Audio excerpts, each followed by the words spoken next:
आज का हमारा सवाल है, कॉलरज की रोशनी में शायरी की माहियत और अहमियत पर जो है नोट लिखना है। वो किस पे लिखना है? कॉलरज के नज़दीक शायरी की क्या अहमियत है। कॉलरज कहते हैं, शायरी का मौजू और माहियत ताहाल तलब थी, चुनाचे कॉलरज ने इस कमी को पूरा किया। कहते हैं शायरी का मौजू क्या होता है, उसकी माहियत मतलब उसकी हालत क्या होती है, उसको मतलब तफसील में जाने के लिए उस पर तफसील से रोशनी डालने की ज़रूरत थी।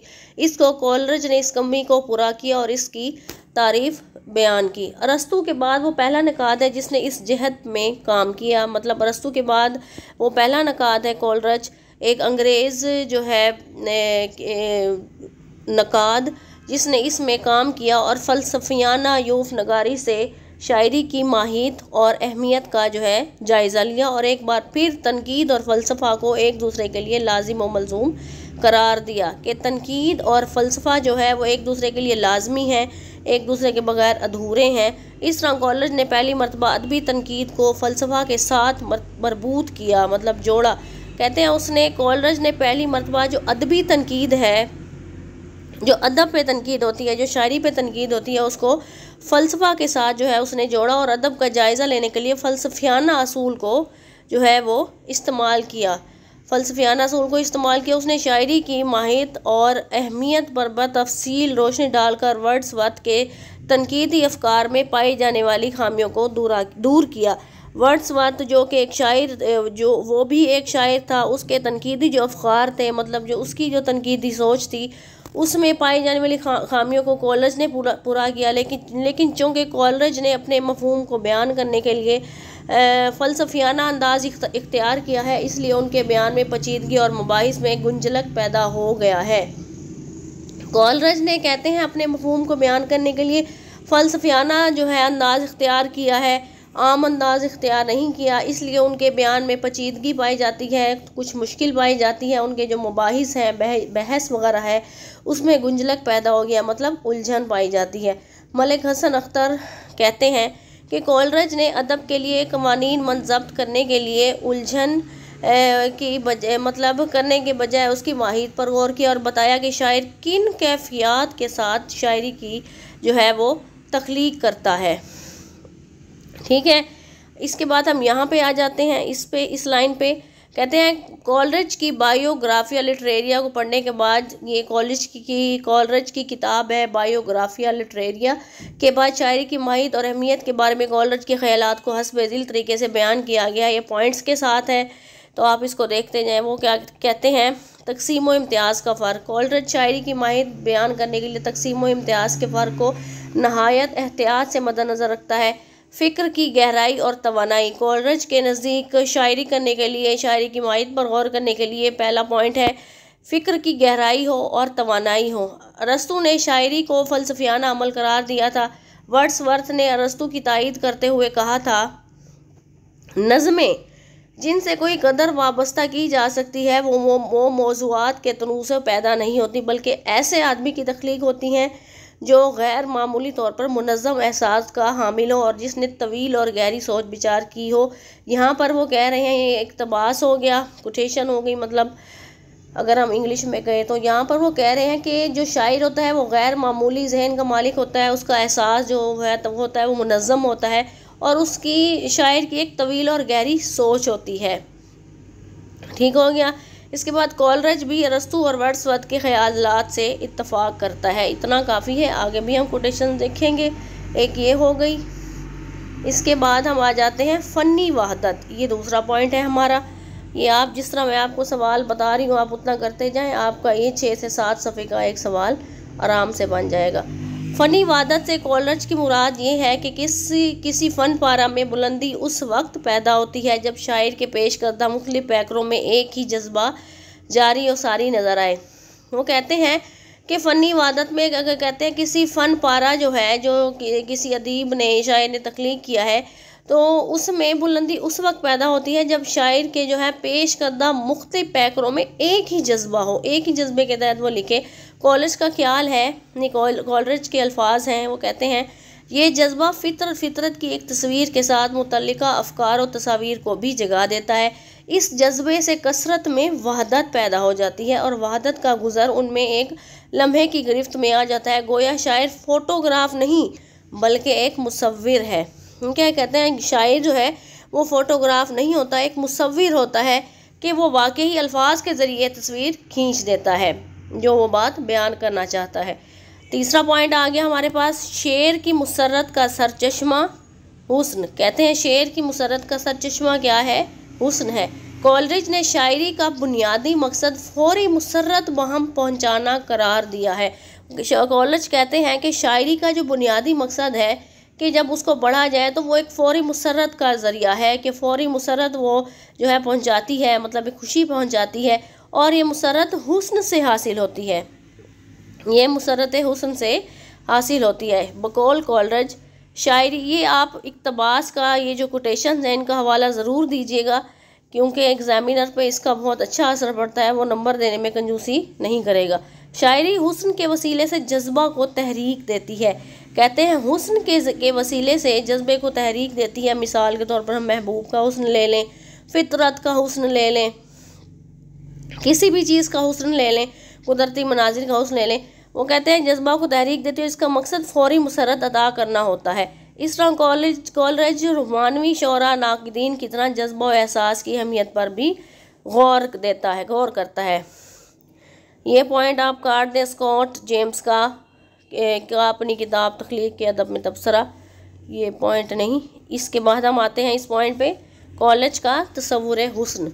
जब कॉलरिज ये कहता है कि शेर की मुसर्रत का सरचश्मा हुस्न है, तो सवाल बजा तौर पर यह कहा जाता है कि कॉलरिज के नज़दीक हुस्न का तसव्वुर क्या है। प्रोफेसर मोहम्मद एहसानुल हक लिखते हैं कि हुस्न के तसव्वुर में कॉलरिज ने इस शय को मद्देनज़र रखा जिसका मुतालबा जो है अरस्तू से लेकर तमाम बड़े निकात करते रहे हैं, कि इन तमाम बड़े बड़े निकातों ने हर फन पारे से वहदत का मुतालबा किया है। वहदत मतलब अल्लाह ताला की ज़ात और ये खुदा पाक की ज़ात। ये बात बड़ी ज़ोर शोर से कही है कि हर फन पारे को एक ज़िंदा उज़वियाती जो है वो कुल होना चाहिए। कॉलरिज लिखता है कि अगर खिड़की के शीशे पर कहर जम कर किसी दरख्त वगैरह की शक्ल सूरत इख्तियार कर जाए तो हम किस मुसर्रत के साथ उस शक्ल के अज्जा का मुतालिया करते हैं और इन अज्जा का ताल्लुक़ एक दूसरे के साथ और फिर कल किसके साथ जो है साथ साथ कायम करते हैं। ये कोटेशन कर लें या पहली वाली बेहतर है, आप वो कर लें। कोटेशन तो काफ़ी सारी हैं, वैसे जो आपको आसान लगे वो ज़्यादा बेहतर है। ये इस पॉइंट पे आ जाएं, शायरी ज़रिया मुसर्रत। कॉलरिज का ख्याल है कि शायरी का मकसद ये है कि शायरी फ़ौरी मुसर्रत वहाँ पहुँच जाए कि उसको पढ़कर खुशी हो। कॉलरिज के मुताबिक अपनी मखसूस साख्त की वजह से शायरी मुसर्रत का सरचश्मा बनती है और शायरी और इससे हासिल होने वाली मुसर्रत के दरमियान कोई और मकसद अफादियत मतलब फ़ायदा या मसलियत हाइल नहीं होती। कॉलरिज के नज़दीक नज़्म से मुराद ऐसी तहरीर है जिसके तमाम हिस्सों में रब्त हो, मतलब ताल्लुक़ हो, एक जैसे उसके अल्फाज हों, काफ़िए वगैरह हों, वो एक नामियाती और फितरी रिश्ते से मुंसलिक और ये सब मिलकर एक ख़ास तरह की मुसर्रत बहम पहुँचाएँ। डॉक्टर सैयद अब्दुल्ला का शेर हासिल तबसरा कि वो क्या कहते हैं इस बारे में कॉलरिज की शायरी के हवाले से। वो कहते हैं कि असल सवाल फौरी मकसद का है कि आपने कोई शायरी पढ़ी या कोई शेर का मिसरा पढ़ा, कोई शेर पढ़ा, तो उसका मकसद क्या है? वो है फौरी तौर पर मुसर्रत हासिल होना। सच्चाई का इजहार और ब्लाग उसका दूसरा मकसद हो सकता है। बहरहाल सच्चाई का असली और फौरी मकसद तो हज़ है, बाकी जो कुछ है वो बाद में है। ठीक हो गया, ये एक क्वेश्चन हो गई, पॉइंट हो गया। तख़य्युल की इक़साम। वो तख़य्युल शायरी में सबसे पहले होता है तख़य्युल। कॉलरिज ने तख़य्युल की दो किस्में बताई हैं, एक तख़य्युल औला और दूसरी तख़य्युल सानी। बकौल कॉलरिज तख़य्युल अदबी एक ज़िंदा क़ुव्वत है और तमाम इंसानी तसव्वुरात की सबसे बड़ी इल्लत है। तख़य्युल मतलब सोच, सबसे पहले सोच होगी तो कोई शेर तख्लीक होगा या कोई फ़न पारा तख्लीक होगा, ये बात कही जा रही है। कॉलरिज इस तख़य्युल के अमल को बेसाख्ता अमल कहता है और तख्लीकी सिलसिला को इब्तदा में इससे वाबस्ता करार देता है। तख़य्युल सानी के बारे में कॉलरिज लिखता है कि तख़य्युल सानी पहले की सदाए बाज़ गश्त है जो शऊरी इदारे के साथ मौजूद होती है, लेकिन इसके बावजूद तख़य्युल औला के साथ आमलियत में इश्तराक रखती है और सिर्फ दर्जे में मुख्तलिफ है या फिर उसके काम करने का तरीका अलग है। ये कोटेशन इतनी काफ़ी है, 1 2 3 लाइनें हैं, जब आप लिखेंगे तो ये 4 लाइनें हो जाएंगी। ठीक हो गया। मुतख़य्यला और मुतसव्वरा में फ़र्क। मुतख़य्यल मतलब जो सोच है, तसव्वुर जिसका ख्याल करना, उसमें फ़र्क बयान करते हुए लिखते हैं कोलरिज मुतसव्वुर का ताल्लुक़ इसके बरअक्स महज तय्युनात रदूद से है। दरहकीकत ये आप पॉइंट रहने थे, आपको समझ भी नहीं आना। फितरत की नकाली। कोलरिज का ख्याल है फ़नकार फितरत की नकाली पर काने नहीं रह सकता, क्योंकि अव्वल तो फितरत खुदा का फ़न होने की वजह से मुकम्मल है और उसका हुस्न उनकी नाकाबिल तक़सीम कुलियत में है। अगर फ़नकार फितरत के इनफरादी टुकड़ों की नकाली करता रहे तो फितरत की हदूद को और फितरत की वहदत को तोड़ने और उसके किरदार और हुस्न को ज़ाया करने से में मुर्तकिब होगा। ये कोटेशन इतनी काफ़ी हो गई। ठीक हो गया, ये रहने दें। हाँ, जज्बा और शायराना ज़बान के शायरी करते हुए क्या जज्बा है, शायराना ज़बान कौन सी है। प्रोफेसर मोहम्मद एहसानुल हक लिखते हैं कोलरिज शायरी के लिए जज्बे की शिद्दत को लाजमी समझता है कि जज्बे में शिद्दत होनी चाहिए जो ख्याल पेश किया जा रहा है। उसके ख्याल में तशबीह, इस्तारा और दीगर सनाए बिदाए जज्बे की जो है वो ज़बान है। जज्बा ज़बान को आम ज़बान से बुलंद तर कर देता है। वर्ड्सवर्थ की तरह वो भी 18वीं सदी के मानवी शायराना ज़बान और शायरी में सन्नत गरी के ज़रूरत से ज़्यादा इस्तेमाल के ख़िलाफ़ था, लेकिन वो वर्ड्सवर्थ के इस ख्याल से मुत्तफ़िक नहीं कि शायरी के लिए मिसाली मौजू देहाती ज़िंदगी है। ठीक है। और मुतख़य्यला का तसव्वुर, ये पॉइंट आ गया। शायरी से कोलरिज शायर तक पहुँचता है और शायर की सिफ़ात पर बहस करते हुए तख़य्युल को इसलिए ज़रूरी करार देता है कि कोलरिज ने तख़य्युल पर बड़ी तफसीली बहस की है और ये बहस इस कदर जामे दिमाग है कि इस तख़य्युल पर कोलरिज से पहले इस अंदाज में लिखा गया, इसके बाद आज तक लिखा गया। बकौल सैयद अब्दुल्ला, कोलरिज के ख्याल में तख़य्युल अपनी इब्तदाई मंजिलों में नज़्म व तरतीब पैदा करने का एक वसीला है। ये क़ुव्वत हमें इस कोलरिज के ख्याल में कहते हैं जो तख़य्युल है, जो इंसान की अपनी सोच है, वो उसको इब्तदाई मंजिलों में नज़्म व तरतीब पैदा करती है। ये क़ुव्वत हमें इस काबिल बनाती है कि हम मुख्तलिफ इशा और सिफ़ात व इशा के मबैन इम्तियाज़ कर में उनमें एक रब्त पैदा करते हैं। ये इतना हो गया। अच्छा, इसके बाद हाँ, ये तशबीहात व इस्तारात की मुआवनत।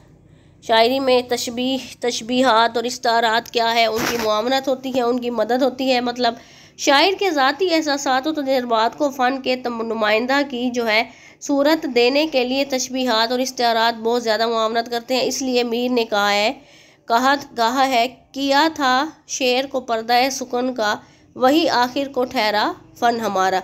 यानी शायर राह रास्त गुफ्तगू नहीं करता और अपना मतलब बयान करने के लिए वो ज़ाती वारदात और एहसासात और तजर्बात को तशबीहात और इस्तारात की तरह इस तरह पेश करता है कि एक तरफ तो वो बात जो है वो शख्सी बात नहीं रहती, दूसरी तरफ वो कनाया और तशबीहात और इस्तारात का लिबास ओढ़कर फ़न की नुमाइंदगी बन जाती हैं। कहते हैं शायर जब अब कोई बात करना चाहता है तो वो शेरी सनतें जो होती हैं, शेरी जो लवाज़मात होते हैं, तशबीहात और इस्तारात, ये तलमीहात, इन सब का सहारा लेकर अपनी बात को बयान करता है। रोमानवी नुक्ता नज़र से जो है इख्तलाफ।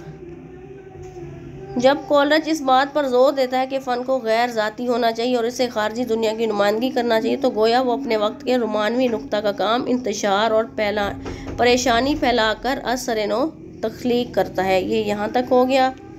इसके बाद है हाँ, बस इतना काफ़ी है। उम्मीद करती हूँ आपको पसंद है, सवाल जो है समझ आया होगा। चैनल को सब्सक्राइब कर दें ताकि वीडियो दूसरों की भी हेल्प हो सके। अल्लाह हाफिज़।